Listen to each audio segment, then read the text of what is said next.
A very warm good morning to you all. It's me, Alisha Dulal from grade 901. So today I'm going to deliver a short presentation on the topic of the role of youth in society. Youth are the backbone of nation. They can change the future of society with their well-being behavior.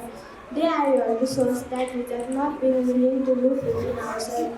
Unfortunately, today we find the youth who are more interested in other places, who are not useful for nation. They spend their days by doing walks and playing video games. They spend their night by partying and living without so speak more and more about doing men sitting at home in front of television and playing games instead of pretending themselves or doing work. They have no vision and work. We must get control of this. We must teach some responsibility and goal setting. We must support them and motivate our youth. In conclusion, youth play a crucial role in shaping society through innovation, leadership, and active participation, driving positive changes and progress for a better future. Thank you.